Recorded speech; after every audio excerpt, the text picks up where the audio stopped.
It was the 29th of September 1982, and this disaster had started with a sore throat and a runny nose.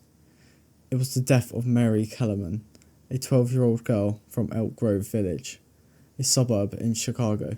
She had died within one day, and her death put the whole country into a state of panic.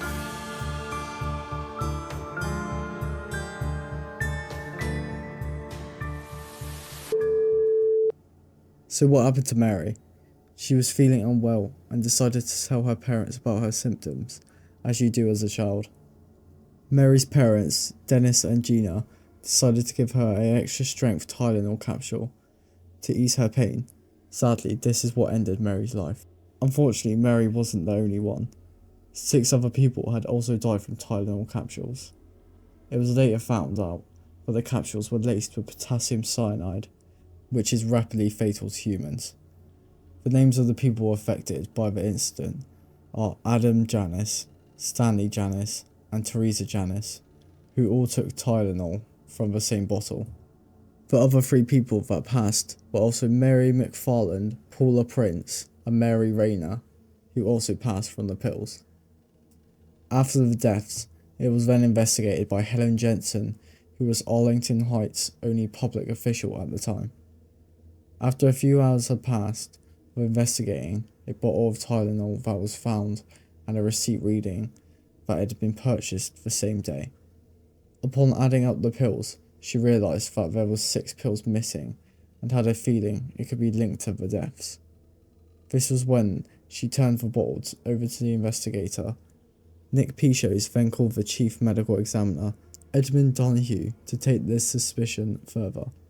After Edmund investigated, he suspected there was cyanide in the bottle. To confirm this, he passed the capsules on to Michael Schaefer, the chief toxicologist, who confirmed that there was 3 times the fatal amount of cyanide in 4 of the 44 remaining pills. The authorities held a briefing and announced to the public that it wasn't safe to take Tylenol anymore.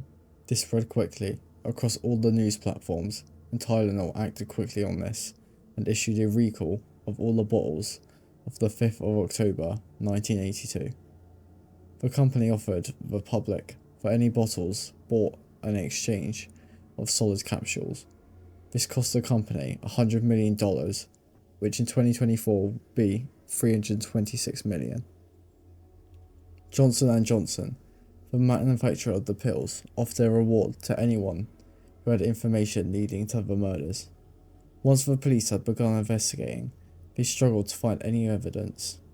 Johnson & Johnson started their own investigating and quickly found out that potassium cyanide was placed into the pills after the production. The police speculated that someone had been taking the pills off the shelf, placed the potassium cyanide inside the pills, and returned them to the shelf, in the hope that someone would purchase the poison. The leading suspect in the case was James William Lewis.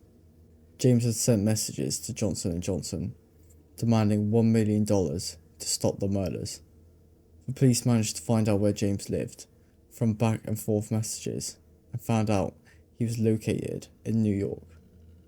Upon arriving at his house, they found out he had possession of a poison book.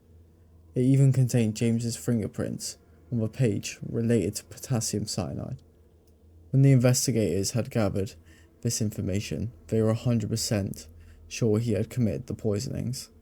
Once the case had gone to court, unfortunately there wasn't enough evidence to prosecute James for the murders. However, he did get prosecuted for extortion and was only sentenced for 10 years. James recently passed on the 9th of July 2023. Shockingly, James wasn't the only suspect on the police's radar. A man named Roger Arnold, who worked at Jewel Osco, located in Chicago, the location of the murders. Roger was reported to the police by his boss because he explained how he wanted to kill people with white powder. It was said that he had become increasingly insane after his divorce. Roger had worked with the victim of the murders, Mary Rainier's father, in a warehouse. Arnold's wife had been treated at the hospital across the street from the store in which Rainier accidentally bought her cyanide poison pills. It was later found by the police that Arnold owned a book on how to make cyanide. The police attempted to charge him 7 times, but nothing came of it.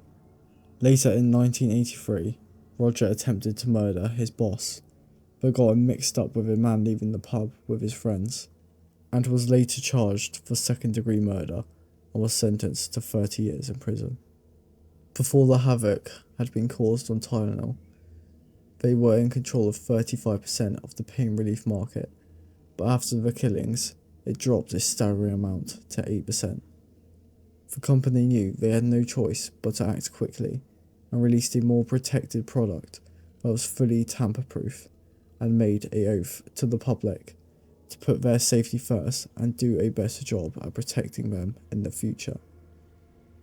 It was looking extremely bad for the company, as critics were saying it was the death of the company.